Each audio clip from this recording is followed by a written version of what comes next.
It all begins in a test tube. Over the next 300 days, this seed ant army will leave their warm shelter to face hunger, enemies, and unimaginable trials. From tiny seeds to bloody feasts with deadly creatures, from battles over grains to life and death fights against invaders.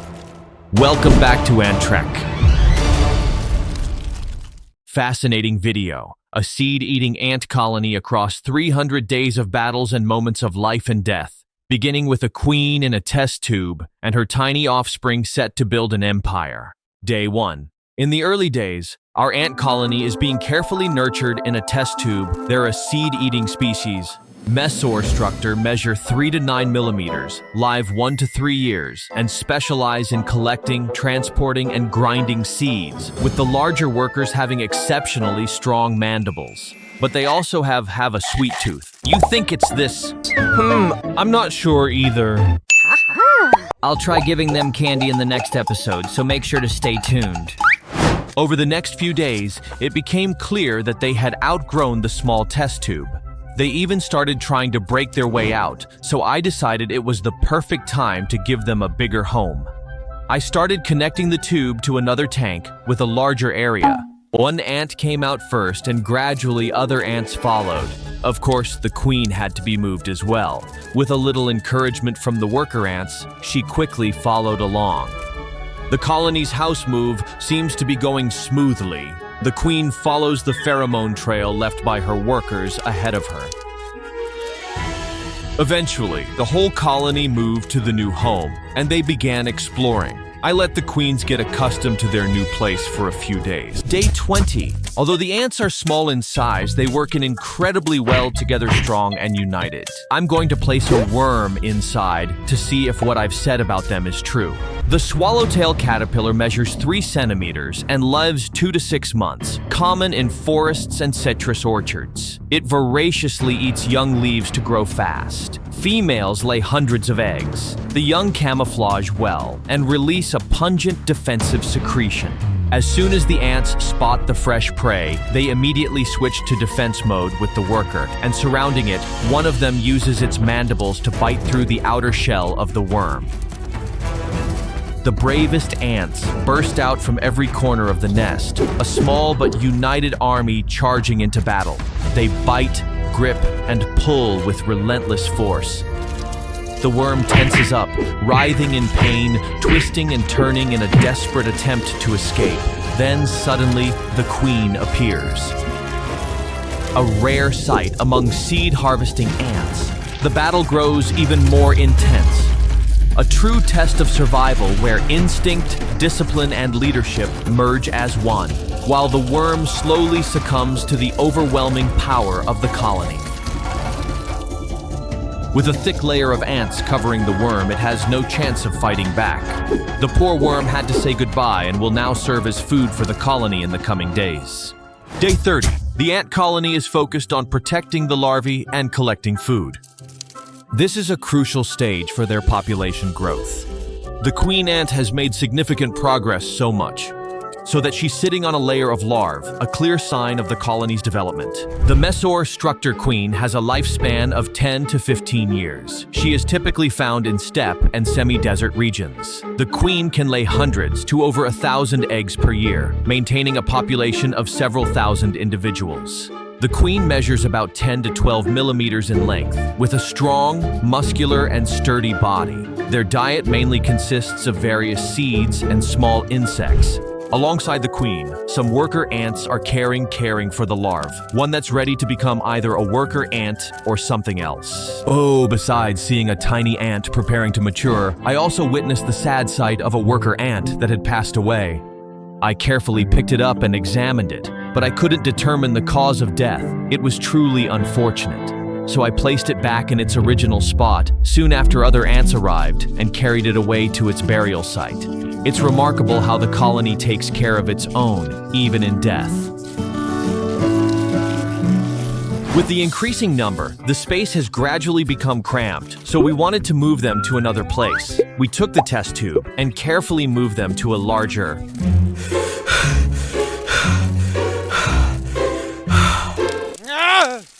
This is her new home. Day 60, I provided some protein, specifically a cockroach I had killed earlier. Dubia roach, Blaptica dubia, lives about 1.5 to 2 years, prefers warm, humid, tropical environments, measures 3.5 to 4.5 centimeters, produces around 20 to 35 offspring per brood, strong but not aggressive, eats bananas, apples, carrots, vegetables, for the ants, and what happened next was truly remarkable. All the young ants seemed to really enjoy the food. Quickly surrounding the bait, this is a clear sign of the colony's rapid development after nearly 8 weeks. While one side of the colony was surrounding the cockroach, on the other side there were newly matured worker ants. They had light brown exoskeletons, and you could easily spot them when they stood next to a fully grown ant. Day 100. I placed half a chicken leg inside. This is the leg I carefully picked out from 1,000 others. If the bosses don't like it, I'll soak for 1,000 days. And within seconds, one of the worker ants discovered the precious piece of meat. What you're witnessing here is the very first time I've introduced fresh meat to the colony. They tore into the meat quickly, likely intrigued by the fresh blood and skin of the chicken leg. Many ants focused on the exposed parts of the meat, using their sharp mandibles to bite into the softer areas. It seems they also enjoyed the taste of fresh blood on the chicken claw.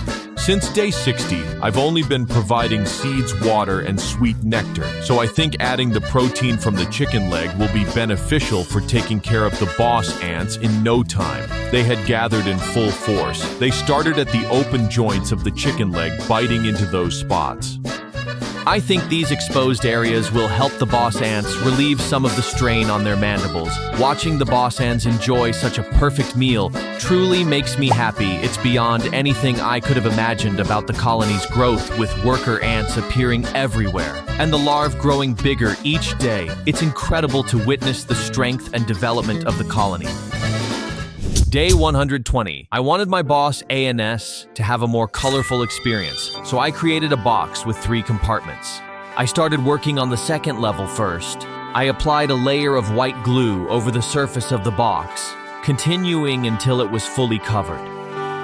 Then I proceeded to plant grass on top of the glue layer. The grass spread out like a snowfall. Once the grass layer was done, I glued the artificial tree that my beloved wife had prepared earlier. For now, the second level is ready. I flipped the box over and started working on the first level, spreading the grass and planting the trees. For the third level, I spread sand and created varying sand dunes, and of course I couldn't forget the cacti eat holes among them. Wow, everything is complete and the simulation is ready. The first level, I'll provide food, a basket of seeds, and a slice of apple. For the second level, I've placed some live worms and a few skulls. They look pretty creepy, even scaring me a bit. But truly adding those to skulls really boosts the eerie atmosphere in this Enter simulation. In the final level, there will be plenty of mysteries and dangers, as it's always home to a roach army. Welcome, boss ants, to the simulated world of Anttrek. Antelia, the worker ant, with her petite and charming appearance, is the first to step out. She seems to really enjoy exploring the new environment.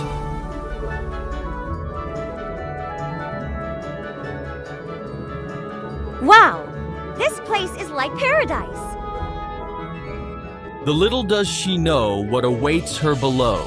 She and the other little and slowly began to explore without hesitation. They crawled through it and descended into the second level, heading straight into the airy world below. In front of them were familiar figures, prey that they usually surround and hunt.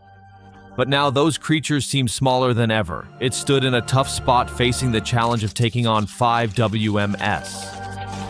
The situation didn't look too promising. They didn't just attack one worm, but two at the same time. It was truly impressive and left me in awe. The worm must be feeling pretty awful as it rides helplessly, trying to escape the relentless attack from the ants.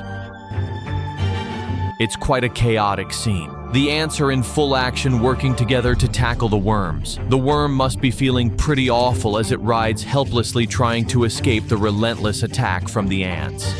Switching to the third level. They had somehow made their way here. Here without me noticing, a whole army had gathered in a circle drinking water. I'm sure you'll love this scene. They look so adorable together. Most of the ants worked together to flip the cockroach onto its back, making it easier for them to attack. The cockroach stretched its legs in resistance, but the ants kept taking turns assaulting it. At this point, it seemed like the cockroach was preparing to say its final goodbye to the world. The cockroach seemed to resume its struggle. Meanwhile, the ants, with their ability for teamwork and protecting their colony, would relentlessly attack the cockroach. It seemed to have no way out. The larger soldier ants with their steel-like jaws would fight to the death to protect the queen and the larvae. Oh, that's disgusting. Oh my god, what is that? They're stuffing the larva inside that poor cockroach. I mean, I know larvae can eat, but the way they do it goes beyond anything imaginable. Oh, that's disgusting. Every intruder becomes a high-protein feast that helps the queen bee lay even more eggs.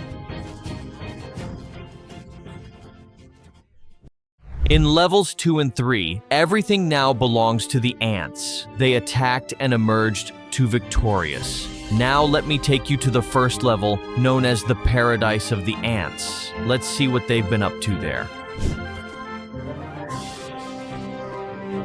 Oh, it's a complete wreck. They've even knocked over my tree. The ants seem to have discovered that the area around the tree is perfect for building their nests. So they've been digging away, carrying soil to create holes among them. A single ant carrying a seed walks by. It looks like it strayed from the group.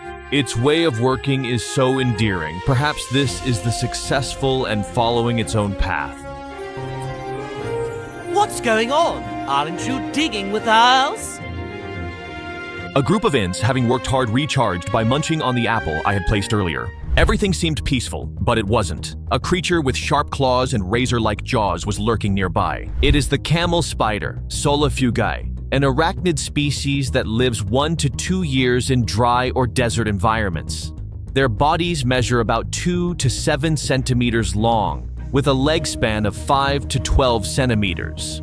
They typically produce 1 clutch per year, with around 50 to 200 eggs. Their main weapon is a pair of powerful chelicerae. They deliver a painful bite, but are not venomous. Feed on large insects and occasionally small animals. Mom, we have an enemy! I came to conquer. Will a queen who built an empire fall to this enemy? Danger looms over the entire ant colony.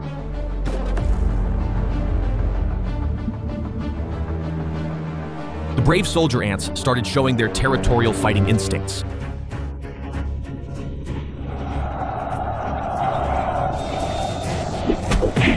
Sharp claws biting into each other.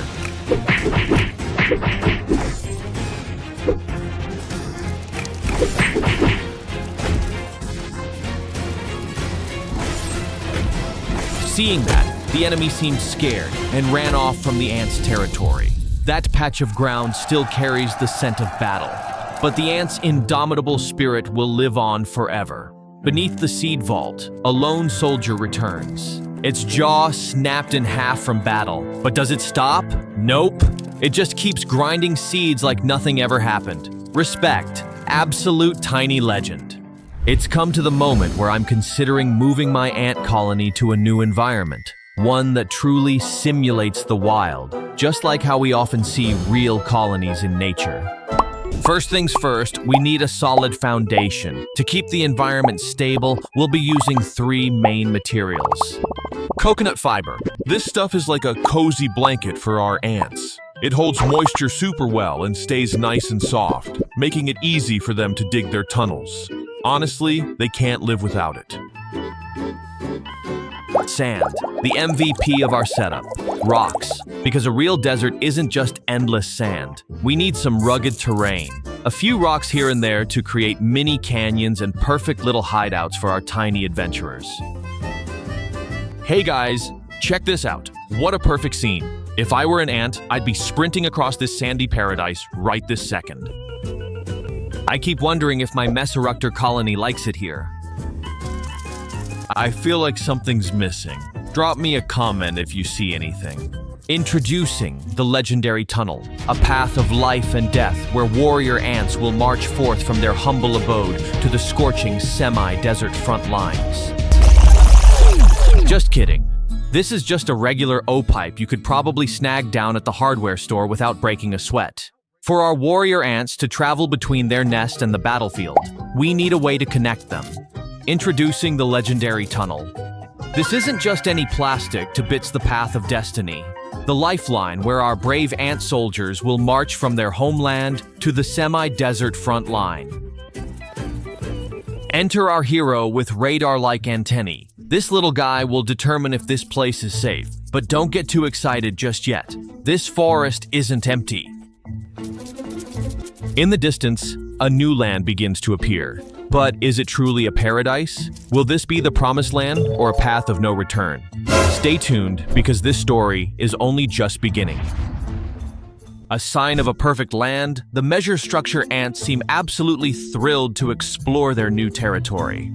Whoa, this soil is unbelievably soft and fluffy. Unbelievable. Right before its eyes lies a treasure trove of countless tiny seeds scattered all around. Could this be the paradise they've been searching for, or just a sweet trap waiting to snapshot? Wait, what? Mesor structure primarily feeds on seeds. This sets them apart from many other omnivorous ant species. They gather seeds from various plants and store them in their nest for long-term use. Okay. Many people call them farmer ants because of their clever ways of processing and preserving their precious harvest. Did you know why some ants of the same species have big heads while others have small ones? It's because their colony has a class system. Small worker ants gives tiny heads, super speedy expert sea transporters. Soldier ants gives massive heads, insanely powerful mandibles, the fearless guardians of the nest. Pretty cool, right?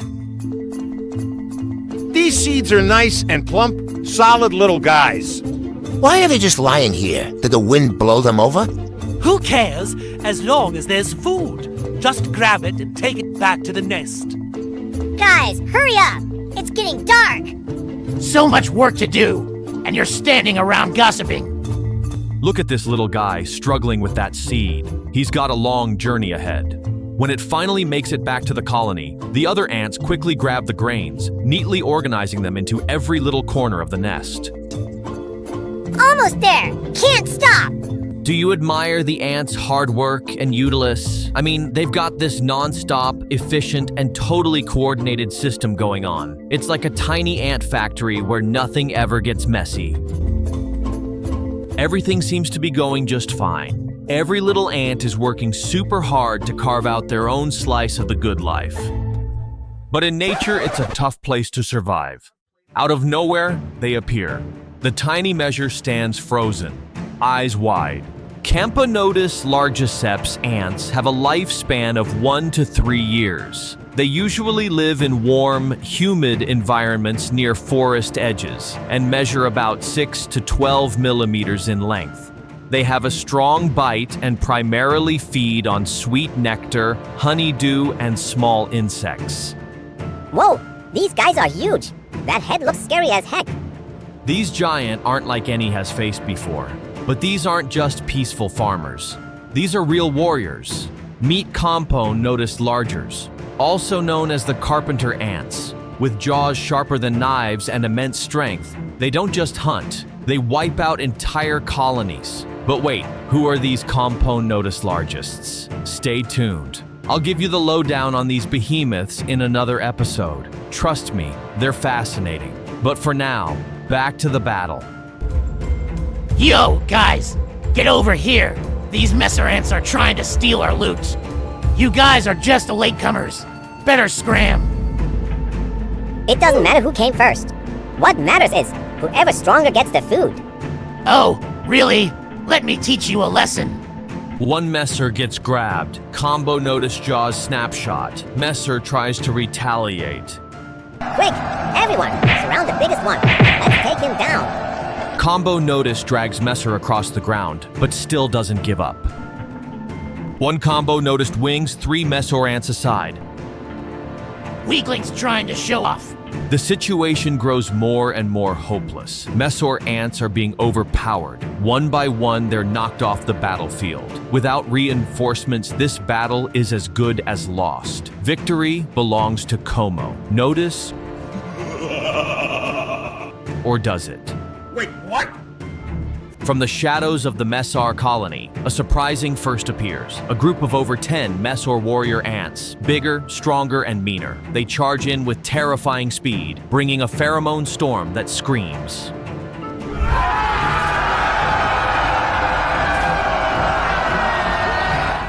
The tide of the battle turns in an instant. Como notice is overwhelmed as a few measure ends latch on, preventing any movement. One combo notice is dragged down to the ground. Measer ends team up to clamp down and bite. It's over in a flash. What's happening? The remaining combo notice ants panic, unable to keep their formation. Retreat! We've taken too many losses. The surviving combo notice ants flee, leaving behind their fallen comrades and the precious food. The Mesar army surrounds the treasure, those sweet, sweet seeds. They raise their heads in victory, releasing pheromones that spread the scent of triumph across the battlefield. From a distance, the defeated combo notice and can only watch bitterly. What do you think of this battle? If combo notice had reinforcements, do you think the tide would have turned? Now, let's get this loop back to the nest. Can you feel the tension in the air? A dry breeze sweeps through, signaling that a new challenge is on the way. Good omen or bad? This dry breeze might just be the beginning, perhaps a sign for a bigger story. What happens next? A sandstorm, a predator emerging, or a survival struggle on the horizon? If you were writing this encounter, how would you play it out? Make sure you subscribe so you don't miss the next episode. The food fight when survival relies on the thinnest seeds. Check out this video for more, and I see you in the next one.